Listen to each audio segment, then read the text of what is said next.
Qadrli teletomoshabinlar, bayramona a'lo ruhiyatda ko'rsatuvimizni davom ettiramiz. Aziz mehmonlarimiz tashrif buyurishgan, ularni mamnuniyat bilan tanishtiraman.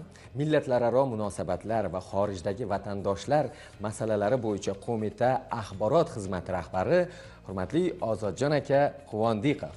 Va shu bilan birga millatlararo munosabatlar va xorijdagi vatandoshlar masalalari bo'yicha qo'mita bo'lim boshlig'i Saodat opa Davlatova. Assalomu alaykum. Xush kelibsiz. Tong muborak bo'lsin. Kirib kelayotgan yangi yil bayrami muborak bo'lsin. Marhamat, so'rash borishingiz mumkin.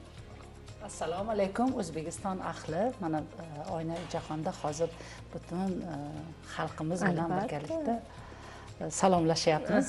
Bu ham yangi yil arafasida yangi bayramona bir kayfiyat bilan boshlab oldik kunni. Marhamat, siz ham so'rashib oling. Assalomu alaykum. Bizni oyna jahon orqali tomosha qilayotgan qadrli yurtdoshlar, kelayotgan yangi yil barcha uchun xayrli, barokatli va yangi zafarlarga boy yil bo'lishini aytganingiz kelsin. Endi savollarimizni avvalo mana yil sarhisobidan boshlasak. Sizlar faoliyat olib boradigan qo'mita 2025-yilda qanday ishlarni amalga oshirdi? Qanday muvaffaqiyatlar, yutuqlar, millatlararo o'sha do'stlik, totuvlikda umuman mana shundan boshlasak. Bilasizmi, so'nggi yillar haqida gapiradigan bo'lsak, mana har yilimiz yangi tashabbuslar, yangi loyihalar, yangi islohotlarga boy yil bo'lmoqda. Mana bu yil ham ortda qolgan 2025-yilni sarhisob tariqasida bir ko'zdan kechiradigan bo'lsak, turli sohalarda amalga oshirilgan islohotlar va ularni ayni markazida avvalambor inson qadri turganligini ko'rishimiz mumkin.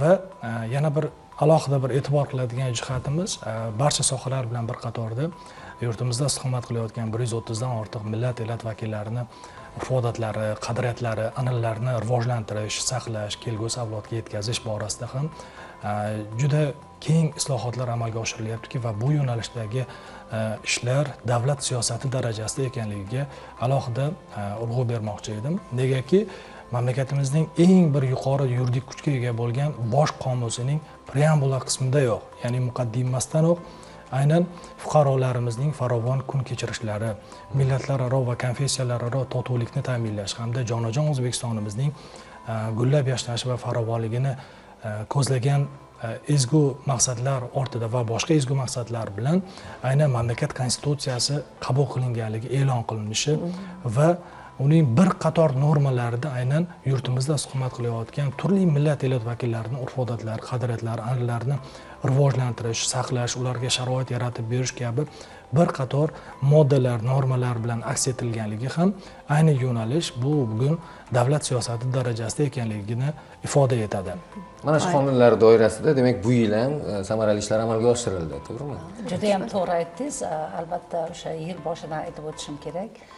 O'zbekiston Respublikasi Millatlararo munosabatlar va xorijdagi vatandoshlar masalalari qo'mitasi aynan mana shu joriy yilning mart oyida, ya'ni 19-aniqrog'i 19-mart kuni davlatimiz rahbari tomonidan mana shu umummilliy totuvlikni ta'minlash, yanada mustahkamlash chora-tadbirlari to'g'risidagi farmoni va 115-sonli qarori bu sohada olib borilayotgan davlat siyosatini yanada bir yuqori bosqichga ko'tarildi desak mubolag'a bo'lmaydi, chunki biz yaxshi bilamiz, mana shu qadimdan bu saxovatli zaminda juda ko'plab millatlar, xalqlar yashaganligi va bugun bu bizni boyligimiz. Bir so'z bilan aytganda va mana shu sarhisob qiladigan bo'lsak, bugun bu yil qo'mita uchun, millatlararo munosabatlar qo'mitasi uchun juda ham bir boy, o'sha rivojlanish, taraqqiyot asosini belgilaydigan sezilarli darajadagi o'zgarishlarni kuzatish mumkin. Jumladan aytib o'tishim kerak, mana bugungi kunda aynan millatlararo munosabatlar sohasida o'sha 80 ga yaqin normativ huquqiy hujjatlarni qabul qilinganligi bo'lsa, bu yil ham mana shu mart oyida aynan davlatimiz rahbarining e'tibori tufayli juda ham bir katta o'zgarish bo'ldi. Bu respublika ijro etuvchi hokimiyat organi sifatida mana shu millatlararo munosabatlar va xorijdagi vatandoshlar masalalari qo'mitasini tashkil etilganligi. Buni aytib o'tish kerak, bugun oldin bu qo'mita faqat millatlararo munosabatlar bilan shug'ullanadigan bo'lsa, hozirgi kunda aynan xorijdagi vatandoshlar masalalari, ularni salohiyatini O'zbekiston ravnaqiga jalb etish, ularni o'sha tili, dini, an'analari, madaniyatini saqlab qolish uchun ko'maklashish, ular bilan o'zaro hamkorlik qilish masalalarini o'rtaga qo'ygan edi. Darhaqiqat aytib o'tishim kerak, endi buni aytmasak bo'lmaydi. Qo'mita bugungi kunda alohida bir o'ziga xos o'sha bir xorijiy tajribaga ega bir yo'ldan ketyapti. Bu ham bo'lsa o'sha xorijdagi mamlakatlar bilan o'zaro aloqalar, qolaversa yurtimizda yashayotgan mana shu ko'p millatli xalqimiz, ya'ni millatlardan tashkil topgan 157 ta milliy madaniy markazlar, 45 ta do'stlik jamiyatlari, xorijdagi 100 ga yaqin vatandoshlar jamiyati, ya'ni o'zbek jamiyatlari va 70 ga yaqin birodar shaharlar bilan o'zaro hamkorlik qilib, ma'naviy, ma'rifiy jihatdan alohida bir tadbirlar uyushtirib kelyapti. Demak, bir so'z bilan aytganda, bugun bizni O'zbekistonning mana shu ko'p millatlikligi xalqaro hamjamiyat oldida alohida bir imijga egaligi, alohida bir tajribaga ega ekanligini ko'rish mumkin. Albatta, ko'z tegmasin. Milliy madaniy markazlar haqida gapirib o'tdingiz. Bularning o'rni beqiyosda. Ularning faoliyatida qanday yangiliklar bo'ldi? Juda to'g'ri aytdingiz. Bu dastlab o'sha davlatimiz rahbari milliy madaniy markazlarni o'sha mustaqillik davridanoq tashkil qilgan bo'lsa, mana so'nggi yillarda bularga bo'layotgan e'tibor, ularni tili, dini, madaniyati, an'analarini saqlab qolish faqat va kelgusida yosh avlodga yetkazish. Bu yurtda yashab o'tgan millat, xalqlar kelajakda kim bo'lgan avlodlari, qanaqa bo'lgan va mana shu e'tibor tufayli ham milliy madaniy markazlar tuzilgan. Ularga alohida mana shu do'stlik uylari ajratib berilgan. Hozir bitta narsani mamnuniyat bilan aytishim mumkin. Bu yilning eng katta yutuqlaridan biri bu har yili o'tkaziladigan o'sha 30-iyul Xalqlar do'stligi kuni munosabati bilan davlatimiz rahbari tomonidan 22 ta milliy madaniy markazda alohida pavilyonlar qurib berildi. Ya'ni bu o'zini o'sha har bir o'ziga xos, o'zini tarixiga mos bo'lgan o'sha pavilyonlar, ya'ni milliy bir do'stlik uylari deb atasak ham bo'ladi va mana shu qo'mita binosini orqasida joylashgan, borib ko'rish mumkin. Bu hozir butun turizm salohiyatini ham o'ziga jalb qilmoqda.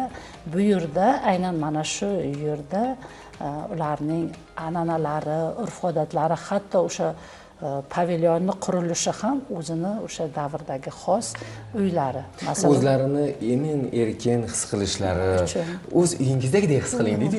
Mana shu uchun 100% sharoitlar yaratilgan deb aytsak mubolag'a bo'lmaydi. Haqiqatda bu etnik xilma-xillik borasida gapiradigan bo'lsak, etnik xilma-xillik bu noyob ijtimoiy hodisa bo'lib, bu bugun yoki kecha paydo bo'lgan jarayon emas. Buning tarixiy ildizlari ham uzoq bir davrga borib taqaladi. Azaldan o'zi ikki aytadigan bo'lsak, Buyuk Ipak yo'li chorrahasida joylashgan aynan O'zbekiston mintaqasi azaldan turli millat elat vakillari, konfessiya vakillari tinch, totuv, hamjihatlikda yashab kelgan bir makon sifatida e'tirof etiladi va bugungi bu jarayonlar ham aynan sayqillanib, yanada mustahkam qaror topdiki, bugungi geosiyosiy manzara keskin sur'atda o'zgarib borayotgan bugungi davrda aynan O'zbekiston dunyo hamjamiyatiga ham bevosita turli millatlar bilan o'zaro birdamlikda, hamjihatlikda, totuvlikda bir makonda yashash bu qanchalik zarur ekanligi va bu yerda ayni shu masalalar bo'yicha ham bugun namuna bo'layotgan, o'rnak bo'layotgan mamlakat sifatida va e'tiborlisi so'nggi yillarda 7-8 yilga qaraydigan bo'lsak, aynan O'zbekiston bugun jahoniy nufuzli bir minbarlardan turib nafaqat lokal, mintaqaviy, balki global muammolarga bir yechimlar taklif qilayotgan tashabbuskor mamlakat sifatida e'tirof etilyapti. Hattoki mana bir necha yillar oldin Markaziy Osiyo davlatlari o'rtasidagi munosabatlar, ulardagi o'zaro do'stlik masalalari biroz oqsayotgan va bugunga kelib aynan chegara masalasi, logistika masalalari va turli boshqa muammoli bo'lgan vaziyatlar umuman qolmadi deyishimiz mumkin. Bularning barchasiga yechimlar topildi. Bularning barchasi bir o'zaro bir do'stona bir muloqotlar orqali yechildi va bugun aynan Markaziy Osiyo mintaqasida joylashgan mamlakatlar o'zaro do'stligi va hamjihatligi hamda muhtaram yurtboshimizning siyosiy irodalari bilan aynan bugun Markaziy Osiyo ruhi degan yangi ibora bugun kirib kelganligini ko'rishimiz mumkin. Chunki davlatimiz rahbari o'sha prezidentlik lavozimiga kelgan ilk davrlardanoq birinchi navbatda qo'shni mamlakatlar bilan o'zaro munosabatlarni yanada mustahkamlash masalasiga alohida e'tibor qaratilar va shu o'rinda yana bir jihatga nafaqat mamlakatimizda istiqomat qilayotgan turli millat elat vakillari, qolaversa xorijda istiqomat qilayotgan va xorijda ko'p yillardan buyon yashab, tahsil olayotgan va turli tajribalarga ega bo'lgan xorijdagi umuman vatandoshlarimiz bilan aloqalarni ham yangi bosqichga olib chiqish, ular bilan aloqalarni mustahkamlash borasidagi bir qator tashabbuslar ilgari surildiki va yuqorida hamkasbimiz aytib o'tgan 52-sonli farmonlar hamda 115-sonli qarorlari aynan millatlararo totuvlik va hamjihatlik borasida va xorijdagi vatandoshlar bilan aloqalar masalasini yangi bosqichga olib chiqdi va mazkur qarorlar orqali bir qator masalalar qo'yildi.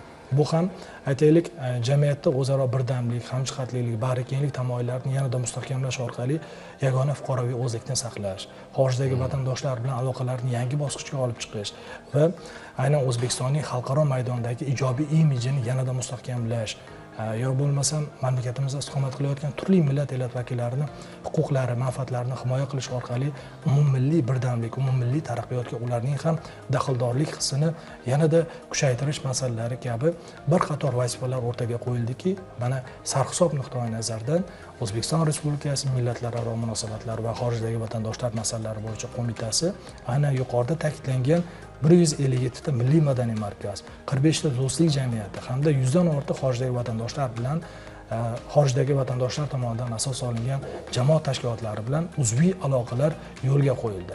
Va bugun aynan 157 ta milliy madaniy markazga o'quv uslubiy, metodologik hamda ular tomonidan o'tkaziladigan milliy qadriyatlarni aks ettiruvchi bayramlarni bir sifat jihatdan yangi bosqichga olib chiqish borasida doimiy ravishda qo'mita hamkorlikda va ularga ko'makchi vazifasini bajarib keluvchi bugun respublika davlat idorasi sifatida o'zini faoliyatini yo'lga qo'ygan va shu o'rinda bilamiz har yili Navro'zda, Mustaqillik bayramida yoki do'stlik festivallarida yoki bag'rikenglik haftaliklarida turli millat elat vakillarini ham faol ishtirokini ko'ramiz, kuzatamiz.